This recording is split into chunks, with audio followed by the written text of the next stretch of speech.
주의 말씀을 의지하여 깊은 곳에 금을 던져 오늘 그 가로에 우리를 이루시는 것 보라. 주의 말씀을 의지하여. 예, 요번 주 마지막 강의를 하게 되는 목요일 아침입니다. 여러분 반갑습니다. 오늘도 우리가 그동안 해왔던 것처럼 성경의 땅으로 배낭 하나 울러매고 여행을 떠나보십시다. 자, 그렇다면 오늘 역시 기대감을 가지고 우리가 강의를 좀 들어야 되겠는데요. 통일왕국 이스라엘의 주요 무대 2입니다. 오늘은 다윗 왕이 통치하던 시절, 그리고 솔로몬 왕이 통치하던 시절에 그때 관련된 지리적인 무대, 이걸 갖다 함께 우리가 살펴보면서 은혜를 받으려고 하는 것입니다. 자, 여기가 수넴이라고 하는 곳이네요. 수넴. 다윗이 늙고 병들었을 때에, 이젠 죽을 때가 다가왔을 때 몸이 너무 차요. 그래서 그의 몸을 따뜻하게 해주기 위해서 수넴 여자 아비삭이라고 하는 사람을 데려오죠. 아주 아리따운 여인이었어요. 그래서 너무 아리따다 보니까 다윗의 아들 가운데 아도니아라고 한 사람이 솔로몬 대신에 왕권도 노렸지만 이 수넴 여자 아비삭을 탐하는 바람에 결국엔 솔로몬에 의해서 죽임을 당하게 되죠. 자, 그 다음에 기브온이 있는데, 기브온. 기브온은 바로 솔로몬이 하나님 앞에 1000번째 예물을 드림으로, 그래서 어떻게 됩니까? 그 지혜를 얻게 되는 그 장소가 바로 기브온이에요. 그 당시 큰 산당이 있었던 곳입니다. 그 다음에 여리고, 여리고 같은 경우에는, 여러분, 바로 그 다윗과 솔로몬 시대에서 뭐 특별한 어떤 사건이 있었던 것은 아니지만, 어쨌든 그 사해바다 위쪽, 그리고 요단강으로 친다면 제일 그 남부에 위치한, 요단강 하류에 위치한 곳이라고 보면 되겠어요. 마하나임은 다윗이 어려움을 당했을 때 자기 아들 압살롬이 반역을 일으키잖아요. 갑작스러운 반역이 일어나는 바람에 전혀 준비 없이 이렇게 피신을 가게 됩니다. 이 마하나임으로 피신 가는데 그곳엔 참 고마운 사람, 늙은 거부 바르실레가 있어서 다윗과 따르는 무리들을 그곳에 머무는 동안에 그 필요한 것들을 다 공교해 주면서 도와주었던 바로 그곳이기도 합니다.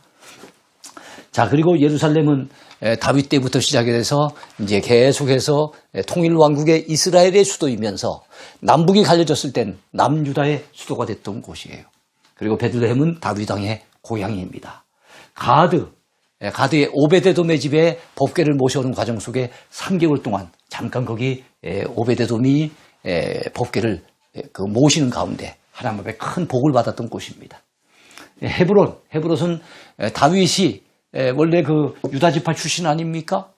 그래서 유다지파의 중심 도시가 헤브론이기 때문에 다윗이 처음 7년 6개월 동안은 이 헤브론에서 어떻게 됩니까? 왕으로서 통치해요. 전체 이스라엘의 왕은 아닙니다. 그 당시에는 유다지파의 왕으로서 그렇게 다스리게 되는 거예요. 그렇죠? 그래서 여러분, 이 두로라고 하는 곳은 두로 왕 히람이 다윗하고도 좋은 관계에 있었을 뿐만 아니라 나중에 솔로몬이 성전을 건축할 때 이 두로 지역을 갖다가 또 오늘날은 레바논이라고 하는데요. 성경에 보면 레바논에서 나는 레바논의 백향목입니다. 근데 그 두로 왕 히람이 백향목을 많이 이렇게 공수해 줬던 그곳이 바로 이 두로예요. 오늘날은 레바논이라고 얘기를 합니다. 그러니까 수도는 베이루트죠. 자, 그 다음에 테라비브, 요빠. 구약시대 때는 요빠만 나오고 요즘은 이제 이곳을 테라비브라고 얘기를 하는데 공항이 이곳에 있어서 성지순례 갈 때 주로 이 공항에 내립니다. 그리고 이곳은 행정수도라고 보면 돼요. 그래서 종교적인 색깔이 강한 종교수도는 예루살렘입니다. 그래서 지금 현재 이스라엘 백성들 가운데 나이 드신 분들은 이쪽에 많이 모여 있어요. 젊은 세대는 테라비브를 중심으로 많이 살고 있습니다. 그리고 가자지구. 자, 블레셋의 수도가 가사라 그랬죠? 가사라 그랬는데 오늘날 그 가사를 중심으로 한 그 지역을 가자지구라 그래가지고 지금은 이스라엘 땅이 됐지만 그 팔레스타인 사람들을 이곳에 많이 모아서 지금 살게 하고 있습니다. 근데 끊임없이 이렇게 테러가 일어나고 하니까 이스라엘과 이 팔레스타인 사람들 사이에 공방전이 많이 벌어져요. 그러니까 항상 이게 좀 위태위태한 곳입니다. 가자 지구고요. 웨스트뱅크 지역이라고 하는 곳은 현재 얘기를 합니다. 중동 지방에서의 그 이스라엘 유대인들과 주변에 있는 아랍들과의 전쟁이 있었어요. 그걸 갖다 중동 전쟁이라 그럽니다. 그 가운데 3차 중동 전쟁을 갖다 6일 전쟁이라고 얘기하죠. 6일 만에 이스라엘이 승리했기 때문에 몇 차례에 걸쳐서 이 중동 전쟁이 있었는데 그때마다 이스라엘이 승리해서 원래 있었던 땅에서 많이 넓힌 거예요. 예. 그래서 이쪽 남부 지역, 네게부 지역으로도 많이 넓혔고 이 가자지구 이쪽에도 새로 넓혔어요. 그다음에 이제 북쪽으로 올라가면서 시리아의 땅을 또 많이 빼앗습니다. 갈릴리 그 북쪽 시리아 땅을 많이 빼앗고 그다음에 여기 제일 많이 땅을 빼앗긴 나라는 요르단입니다. 요르단. 요르단. 옛날에 제일 위쪽에 그 암몬이 있었죠. 암몬 수도가 라빠였어요. 그다음에 모압이 있었습니다. 그다음에 사해 남쪽에 보면 에돔이 있었어요.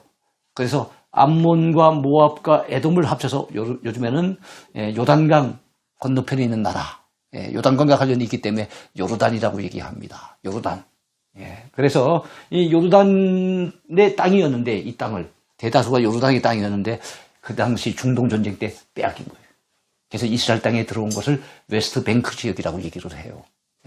그래서 요르단에서는 이 땅 돌리도, 시리아에서도 이 땅 돌리도, 계속 이 요구를 하고 있어요. 근데 이스라엘은 좀 안 돌려주죠.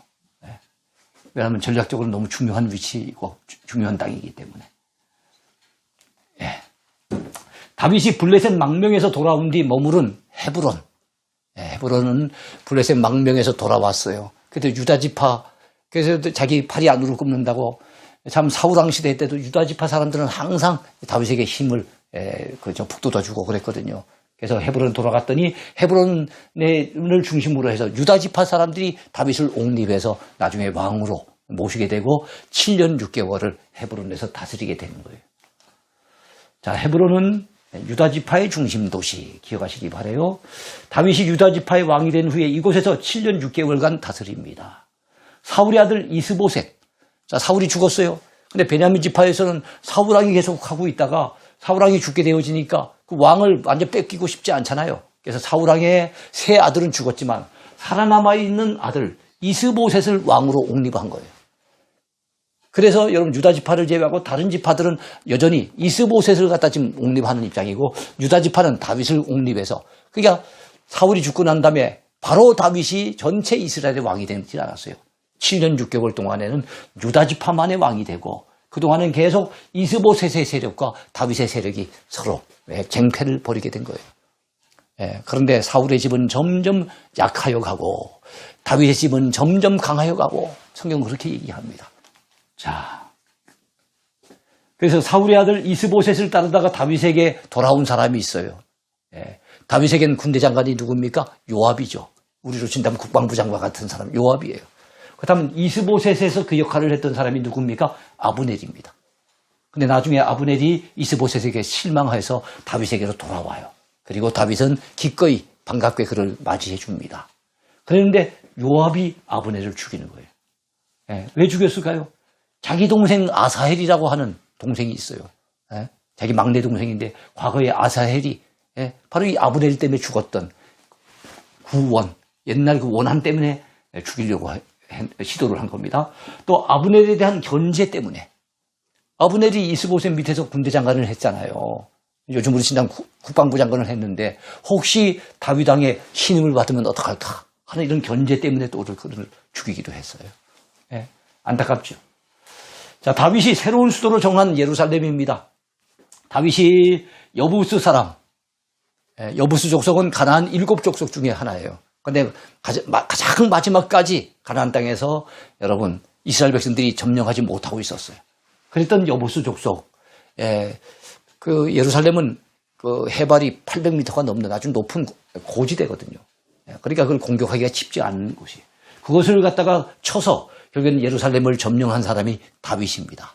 그래서 헤브론에서 유다 지파의 왕이 됐지만 전체 이스라엘의 왕이 되면서 어떻게 됩니까? 헤브론에서 도읍을 옮겨와요. 천도라 그러죠. 도읍을 옮겨옵니다. 어디로요? 예루살렘으로. 자, 다윗이 예루살렘을 새로운 수도로 삼고 이곳에서 33년간 다스리게 됩니다. 예루살렘에. 네. 자, 예루살렘에 어디 쪽에서 찍었겠습니까? 예루살렘 그 성의 이 앞쪽이 바로 감람산이에요. 감람산. 감람산의 한 부분. 감람산은 감람나무가 많기 때문에 올리브 나무죠. 여러분 올리브 기름 많이 드시잖아요. 올리브 나무가 많아서 그걸 갖다 감람산이라고 합니다. 그 감람산에 올리브 나무가 특별히 많고 그래서 기도하기 좋은 아주 한적한 곳이 있는데 그것이 바로 예수님께서 기도하셨던 겟세마네 동산.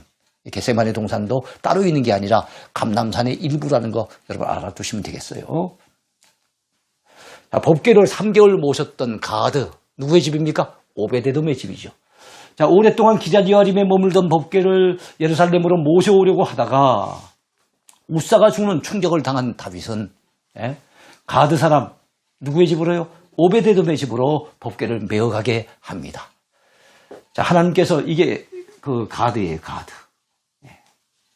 자, 법궤가 오베데돔의 집에서 3개월 머무는 동안에 하나님께서 그의 집에 엄청나게 큰 복을 주시는 거예요. 사무엘하 6장에 나와 있어요. 자, 다윗은 용기를 내죠. 다시금 법궤를 예루살렘의 시온산성으로 모셔오게 됩니다. 자, 이번에는 법궤를 술에 실지 않고 율법에 말씀하는 대로 어깨 메어오게 합니다. 그리고 그 다윗은 그 앞에 이 법궤를 예루살렘에 모시니까 자기 삶의 중심부로 모시니까 너무 기뻐서 뛸 듯이 좋아하면서 춤을 춥니다. 춤을 춰요. 이거를 갖다가 여러분 왕궁의 창문을 열고 이렇게 내려다보던 한 여인이 있었습니다. 그 여인의 이름은 미갈, 사울왕의 딸이었죠. 미갈이 이렇게 내려다보면서 아주 밑갈스러운 표정으로 밑갈스러운 표정으로 내려다보면서 뭐라고 얘기합니까? 왕이 돼가지고 채통머리도 없이 말이야. 저렇게 백성들 앞에서 바지가랑이 내려가지고 모르고 덩실덩실 춤이나 추고 말이에요. 그러면서 뒤에서 그런 얘기를 했던 사람. 그래서 일평생 동안 무자하였더라 성경으로 얘기해요. 자식을 낳지 못했던 바로 그 사람이 누굽니까? 미갈이에요. 자, 다윗이 법궤를 모신 시온산성. 자, 시온산성은 다윗이 여부스 족속으로부터 빼앗은 예루살렘의 다윗성을 가리킵니다. 자, 다윗은 이곳에 하나님의 법궤를 모셨어요. 시온이란 말은 요새라고 하는 뜻이 있는데요. 요새. 자, 다윗 이후에 이스라엘 백성들은 시온을 항상 이스라엘의 중심으로 여깁니다. 온 세계의 중심이 바로 예루살렘이라는 거예요. 이런 사상을 뭐라고 하면 시온 사상이라고 얘기를 해요. 예루살렘이 전 세계 중심입니다. 그리스 사람들은 그리스의 그 델피라고 하는 곳, 그곳을 갖다 옴바로스, 전 세계 배꼽입니다. 우리 몸에 배꼽이 가운데 있는 것처럼 전 세계 중심입니다. 이렇게 주장을 하는 것처럼 이스라엘 백성들은 예루살렘이 전 세계 중심이라는 거예요. 이 시온 산성이 있는 곳입니다. 자, 시온 산성에는 또 이곳이 어딘고 하면은 시온 산성에는 다윗의 가묘도 있어요. 다윗의 무덤이라고 일컬어진 곳도 있고 또 한 곳은 여기가 어딘고 하면은 마가의 다락방. 오순절날 성령의 강림이 임했던 마가의 다락방. 이게 외부 모습이에요. 이게 내부 모습입니다. 내부에서 우리 일행들이 사진을 찍었네요. 여기서 정말 그 옛날 성령께서 강림해 오셨다고 생각하니까 얼마나 참 감개무량합니까? 자, 어쨌든 이곳이 바로 예루살렘이에요. 예루살렘. 아까 오베데돔이 집이 있었던 곳이 가드입니다. 가드. 베들레헴은 그 다윗의 고향이고 헤브론은 다윗이 7년 6개월 동안 왕위에 유다 지파의 왕위에 있었던 그런 곳이에요. 이제 좀 있으면 이제 기브온을 보게 되는데 기브온 이제 솔로몬과 또 관련이 있죠. 자, 우리야 장군이 죽은 랍바성을 보겠습니다. 다윗 시대 때 지금 긍정적인 얘기들이 많습니다만 랍바성의 얘기는 좀 부정적인 얘기예요. 다윗의 부끄러운 부분, 가리고 싶은 부분 이런 얘기입니다. 랍바성은 어디의 수도입니까? 암몬의 수도입니다. 현재는 암만이라 그래요. 이 암몬에서 따온 말인데 랍바를 현재는 암만이라 그래요. 다윗은 요압 장군에게 랍바성의 그 전투에 보내면서 요압 장군과 군사들을 보내면서 자기 자신은 안일하게 예루살렘에 남아서 머물게 됩니다. 그러면서 늦잠을 자다가 어느 날 목욕하는 누구를 보게 됩니까? 밧세바를 보게 돼요.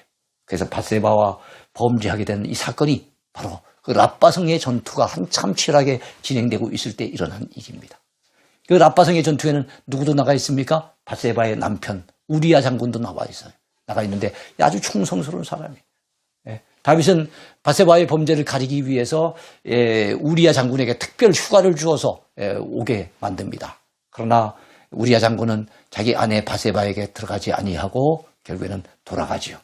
그래서 자기의 그 어떤 그 죄를 갖다 감출 길이 없어서 밧세바가 이제 임신을 하게 되고 하니까 감출 길이 없어서 어떻게 됩니까? 우리야 장군을 랍바성의 가장 치열한 전투에 투입시켜 가지고 다른 군사들은 빠지도록 그런 작전을 세워요. 이런 다윗의 사주를 받은 사람이 누굽니까? 바로 요압 장군이에요. 요압. 다윗의 사주를 받은 요압 장군의 관계로 밧세바의 남편이며 충신인 우리야 장군이 결국엔 이 랍바성 전투에서 전사를 하게 됩니다. 랍바성은 현재 요르단의 수도 암만을 가리키고 있어요. 우리가 성지순례 갔을 때 암만 성에서 그 도시를 갖다 내려다보면서 찍은 겁니다. 이건 성 위에서 그때 마침 노을이 지고 있는데 해가 해질 무렵에 새들이 쭉 날아가는데 참 보기가 좋았어요. 우리 집사님 부부가 그 성에서 찍은 사진이군요. 저희 가족들은 그 성에서 가까운 곳, 이건 랍바성이 아니고 그곳에서 가까운 곳에서 사진을 찍었는데요. 제라시라고 하는 곳입니다. 제라시. 제라시는 이 암몬 지역에서 발견된 유물들 가운데 가장 잘 보존되어 있는. 요르단에 건너갔을 때 페트라 지역은 참 아주 멋있게 잘 되어 있습니다만 사실 유물이 가장 많은 곳은 이 제라시라고 하는 곳이에요. 성경에 나온 거라사와 관련이 있다고 그렇게 믿으시는데요. 자, 제라시 유물들 보이는 앞에서 모녀간에도 아주 참 행복한 한때를 보내고 있는 것 같습니다.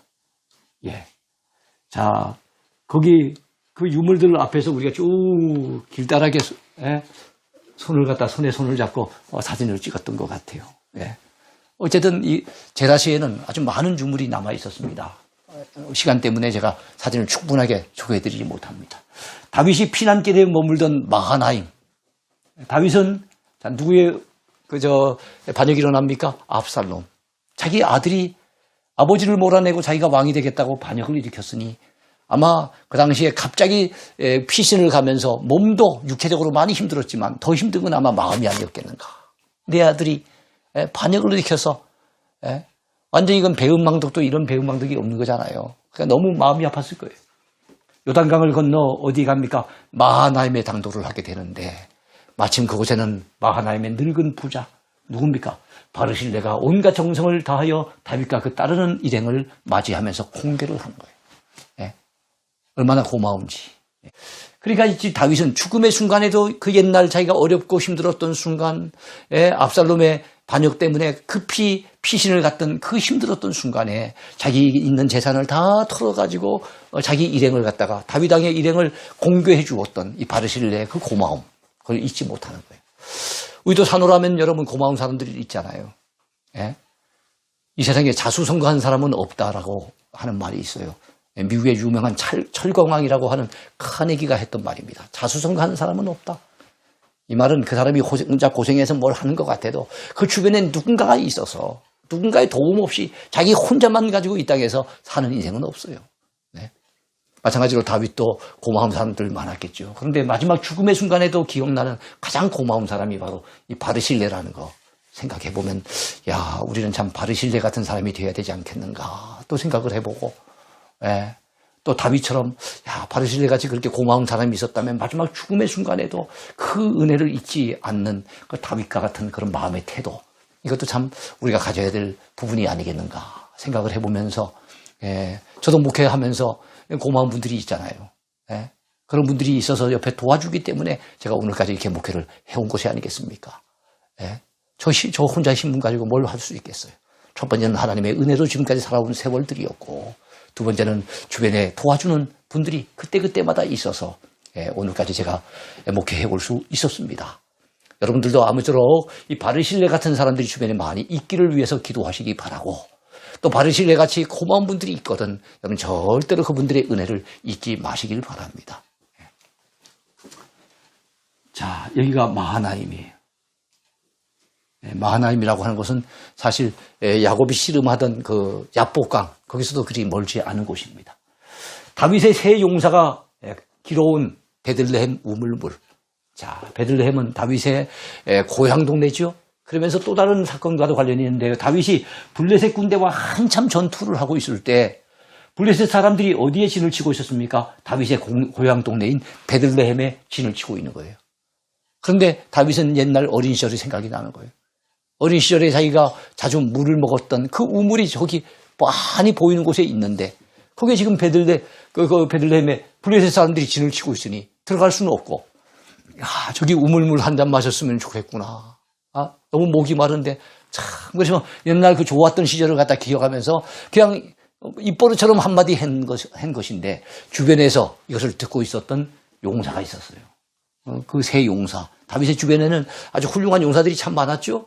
그 가운데 이 베들레헴 성문 곁에 있는 우물물을 누가 내게 마시게 할까 하는 이 다윗의 안타까운 음성을 듣고 여러분 세 용사가 목숨을 걸고 블레셋 사람들을 진영을 갖다 돌파해서, 여러분 거기 많은 군대가 있는데 돌파한다는 건 자기 목숨을 걸어야 되는 상황 아닙니까? 근데도 우리 주군인 다윗이 저렇게 참 목이 말라서 저 베들레헴 우물물을 마시고 싶다는데 그냥 있을 수 없어가지고 우물물을 길어오는 이런 장면이 성경에 소개되고 있어요. 참 충성스러운 사람들이죠.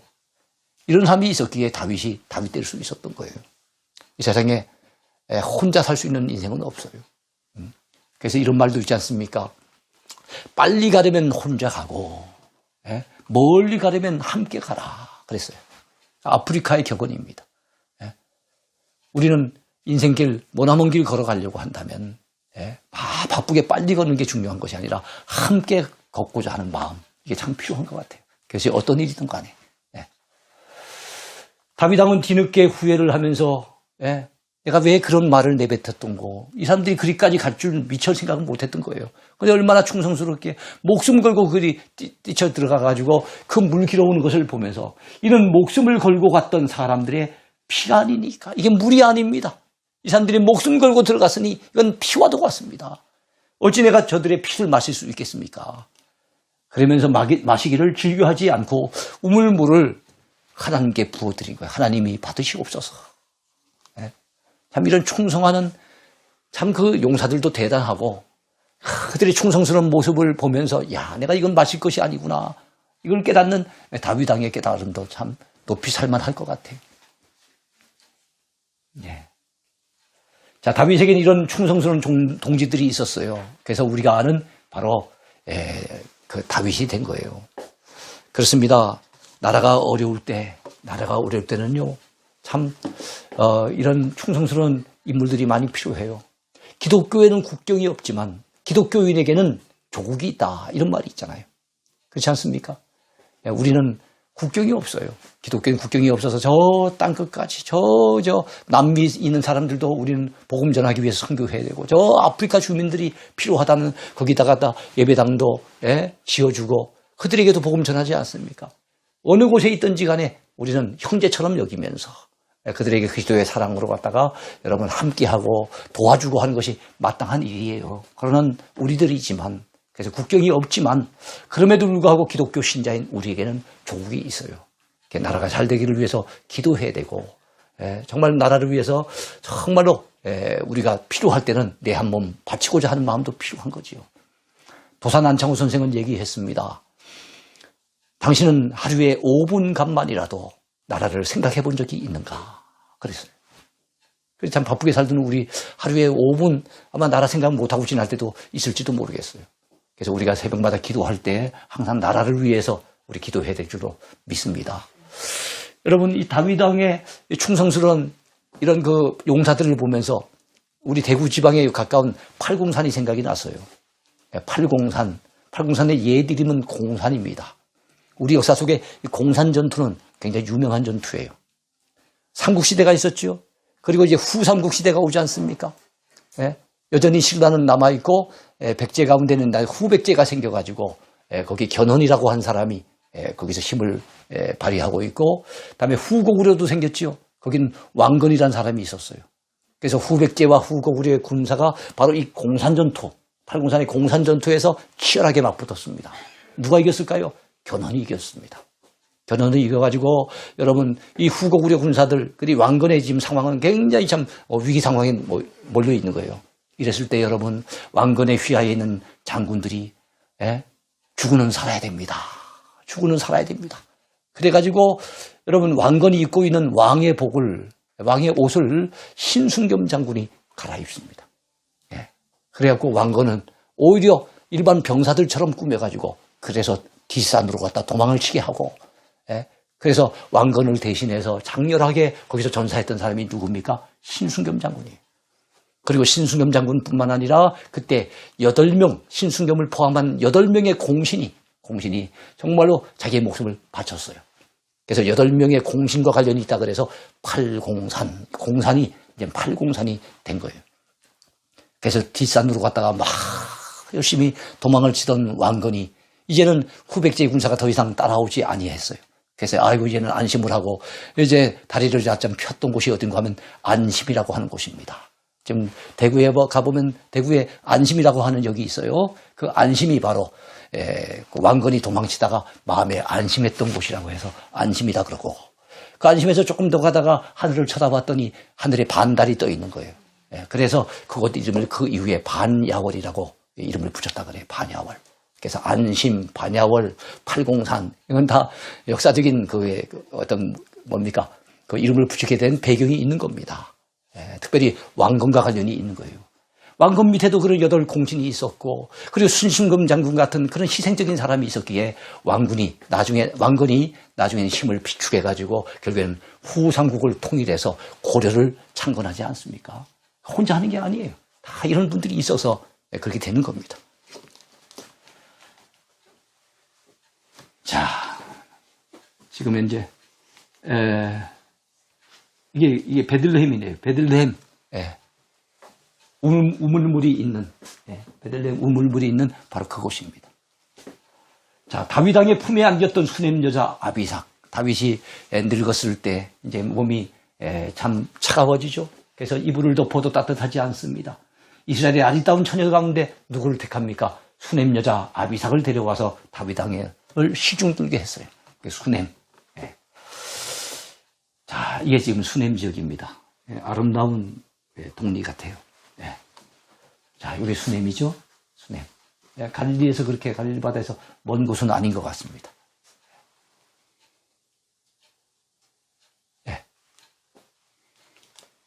자, 솔로몬이 1000번째 예물을 드렸던 기브온. 솔로몬이 1000번째 예물을 드렸던 기브온. 좀 전에 우리 한번 돌아가 볼까요? 기브온입니다. 예루살렘의 좀 북쪽에 위치해 있어요. 기브온. 여기에서 1000번째 예물을 드립니다. 1000번째와 관련해서 매일 하루씩 소를 갖다가 1000마리를 잡아서 드렸느냐라고 봤을 때 저는 그렇게 보진 않아요. 그러면 약 3년 정도를 솔로몬이 만사제 쳐놓고 예루살렘에서 계속 그곳에 와서 제사를 드려야 되는 것인데 그 쉬운 일은 아닐 테고요. 성경에 보면은 그곳에 기브온의 산당이 큼이라 이렇게 나와서 산당이 큼이라. 왜 산당이 크다는 걸 강조했을까요? 1000마리의 소를 한꺼번에 잡아놓을 수 있을 만큼 넓다는 것을 강조하는 것 아니겠나 싶고요. 그 다음에 하나님께서 꿈에 찾아오신데 그날 밤에 꿈에 찾아오셨다. 그날 밤이 뭐겠습니까? 1000번째 예물을 드렸던 그날 밤. 이런 걸 종합해 봤을 때 저는 요즘 우리 성도들이 매일마다 아니면 매주일마다 이렇게 정성을 들여서 1000번째 헌금을 드리는 거 그건 좋은 거예요. 하나님 앞에 정성을 다하는 거니까. 그러나 그것이 그 이름에 따온 것은 1000번째 그 솔로몬이 드렸던 예물에서 따왔지만 사실은 솔로몬이 드렸던 것은 한꺼번에 드렸던 것이 맞다. 저는 그렇게 봅니다. 솔로몬이 20세의 왕이 된 후에 기브온 산당에서 1000번째 예물을 드렸어요. 그날 밤에 하나님께서 꿈에 나타나셨습니다. 솔로몬은 장수나 부나 원수의 생명을 구하지 않고 하나님께 뭘 구했습니까? 지혜를 구했어요. 자, 지혜뿐만 아니라 우리 하나님께서는 부귀와 영광도 그에게 주셨어요. 이게 기브온입니다. 기브온의 유적지예요. 자, 솔로몬의 성전 건축을 도운 두로왕, 두로를 생각해 봐야 되겠습니다. 두로는 여러분 가나안 땅에서는 북쪽입니다. 그리고 서쪽 지중해 연안에 있어요. 이 두로 인근에는 시돈이 있었어요. 시돈. 그래서 두로와 시돈을 합쳐서 오늘날은 레바논이라고 얘기를 합니다. 레바논. 예, 이해하시겠죠? 자, 그런데 이 두로와 시돈은 다 해양 도시 국가들입니다. 지중해를 끼고 있어서 무역을 통해서 돈을 많이 벌어서 두로는 한때 굉장히 잘 살던 나라였어요. 그리고 특별히 거기는 백향목이 많이 자라고 있었어요. 그래서 레바논의 백향목은 대단히 유명합니다. 바로 그래서 성전 건축을 하는 데 있어서 굉장히 도움을 줬던 사람이 두로 왕이에요. 솔로몬은 왕이 된 지 4년, 출애굽 후 480년이 됐던 때예요. 됐던 때에 하나님을 위해서 성전 건축을 시작합니다. 몇 년 만에 완공이 됩니까? 7년 만에 완공이 됐어요. 자, 길이가 60규빗, 1규빗을 45cm로 보는데 좀 계산하기 좋게 50cm로 봤을 때는 60규빗이니까 한 30m 정도 된다고 볼 수가 있지요. 성전의 길이가 너비가 20규빗, 높이가 30규빗 정도가 되는 거예요. 자, 성전을 건축할 때 가장 크게 도운 사람이 누굽니까? 두로왕 히람입니다. 히람. 뭘 도와줬을까요? 히람 왕은 백향목을 공수해주고 일꾼들을 지원해 주었습니다. 성전을 건축하는 데 큰 도움을 준 거죠. 가나안 서부 지중해 해변에 자리한 두로는 현재 레바논 지역에 해당이 됩니다. 자, 아주 그 레바논 지역의 해변이에요. 제가 지중해 해변에 있는 곳이라 그랬죠. 백향목이 쭉쭉 뻗은 백향목을 보세요. 그러니까 이런 것들을 이렇게 목재로 만들어서 성전을 건축하는 데 많이 도움이 됐겠죠. 자, 솔로몬이 가장 사랑했던 여인이 어디 여인입니까? 술람미 여인이에요. 술람미를 갖다가 사람 이름으로 아는 분들도 있는데 아니에요. 술람미 지역의 여인인 거예요. 동네 이름입니다. 솔로몬에게는 첩이 1000명이나 되었어요. 후궁이 700명, 첩이 300명이 됐다고 열왕기상 11장에 나와 있습니다. 자, 그 수많은 여인들 중에서 가장 사랑했던 여인이 누굴까요? 아가서에 의하면 바로 술람미 지역 출신의 여인이었다는 것을 알 수가 있습니다. 술람미 여인은 옆모습 보면 얼굴이 좀 까무잡잡하죠? 얼굴이 고맙다 그랬어요. 자, 솔로몬의 명성을 듣고 찾아온 스바 여왕입니다. 스바. 자, 아까 술람미 여인은 사랑했던 여인이었다면 스바 여왕은 무슨 사랑하거나 이런 대상은, 연애했거나 이런 대상은 아니고 솔로몬의 지혜를 듣기 위해서 그 명성을 듣고 머나먼 곳을 찾아왔어요. 솔로몬의 지혜에 대한 소문은 온 이스라엘뿐만 아니라 주변국들에게도 널리 퍼져나갔습니다. 솔로몬의 명성을 듣고 그의 지혜로운 말을 듣기 위해 찾아온 사람들 중에 가장 대표적인 인물, 스바 나라의 여왕이에요. 여왕이 직접 온다는 거 쉬운 일 아니잖아요. 그리고 엄청 멀고 먼 곳입니다. 사우디아라비아 남쪽에 있는 곳이니까요. 스바는 현재 사우디아라비아 남쪽에 위치한 예멘으로 알려져 있어요. 우리는 남북으로 갔다가 이렇게 갈려져 있지 않습니까? 예멘도 한때는 그렇게 갈려져 있었어요. 남예멘, 북예멘. 근데 이 예멘이 지금 이제 북예멘이 전쟁을 해서 이겼어요. 그래서 지금은 이제 하나의 예멘이 되었습니다.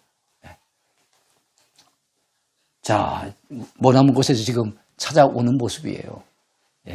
그림입니다만은, 지금 현재 솔로몬의 그 지혜로운 말을 듣기 위해서 머나먼 곳을 갔다가 지금 수레를 타고서 찾아옵니다.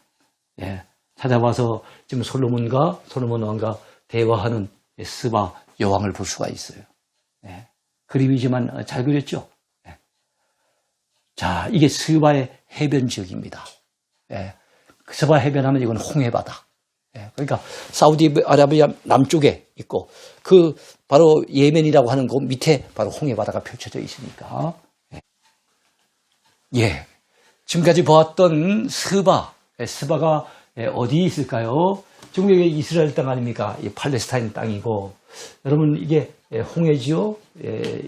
이게 지금 홍해가 연결되고 있는데, 바로 북쪽으로 가면 아람이 있고, 그 옆에는 바벨론, 그 옆에는 페르시아가 있습니다만은, 그리고 이게 페르시아만이거든요. 자, 그런데 바로 사우디아라비아, 성경은 아라비아로 나와 있습니다.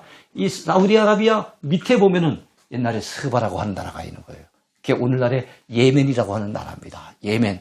그러니까 여러분, 여기서 예루살렘까지는 엄청나게 먼 곳이라는 걸 볼 수 있어요. 그리고 대다수가 그게 사막길입니다. 그런 길에서 여러분 솔로몬의 그 지혜로운 말을 듣겠다고 흠오남은 길을 갖다 찾아왔으니 그것도 여성의 몸으로서 먼 길을 마다하지 않고 왔던 스바 여왕은 그야말로 지혜를 사모하는 사람이었다는 것을 알 수가 있어요. 우리 예수님께서는 남방 여인이 솔로몬을 찾아왔던 일을 언급하시면서 이렇게 말씀하신 적이 있습니다. 정말 우리가 귀담아 듣고 마음에 새겨야 될 말씀입니다. 심판 때 남방 여왕이 일어나 이 세대 사람을 정죄하리니, 자, 이는 그가 솔로몬의 지혜로운 말을 들으려고 땅끝에서 왔음이거니와. 참 멀리 왔다는 것을 땅끝이라고 표현을 했어요. 자, 솔로몬보다 더 큰 이가 여기 있느니라. 그런 말씀이에요. 그렇습니다. 우리 예수님께서 이런 말씀을 하신 배경이 뭘까요? 예수님의 그 귀한 말씀 들으려고 사모하고 여러분 더 귀담아 듣고 그래야 되는데, 예수님 당시에 주님의 말씀을 듣는데도 불구하고 주님을 갖다가 거부하고 주님을 죽이려고 모의하고 주의 말씀을 갖다가 무시하는 이런 자들이 그 주변에 많이 있었음을 우리 예수님은 안타깝게 여기신 거예요. 솔로몬의 지혜로운 말 듣겠다고도 흠오나 먼 길에서 찾아온 그 남방 여왕을 생각한다면, 가까이에서 예수님 말씀 들으면서도 그 말씀을 귀담아 듣지도 않고 그 말씀을 사모하지도 않고 그 말씀에 순종할 줄도 모르는 그 사람들을 바라보셨을 때 우리 주님의 마음이 어떠하셨겠는가 하는 것을 생각해 볼 수 있습니다. 오늘 이 말씀을 우리에게 주시는 말씀으로 생각해 봅시다. 여러분, 우리가 마음만 먹으면은 참 우리가 하나님 말씀을 늘 가까이 할 수 있어요. 우리가 조금만 시간을 내면 지금 하나님의 말씀을 이렇게 공부할 수 있는 기회도 주어졌고요. 우리 모두가 사모하는 마음 가지고 말씀을 대합시다. 은혜를 갈망하는 마음 가지고 여러분 이 강의도 들으십시다. 평소 하나님의 말씀을 정말 사모하는 마음 가지고 성경을 가까이 하십시다. 그러면 우리들 역시 남방 여왕, 이 스바 여왕과 같은 정말로 지혜를 사모하고 은혜를 갈망하는 사람으로 살아갈 수 있지 않겠는가 그런 생각을 해봅니다. 자, 오늘 강의 여기까지입니다. 감사합니다.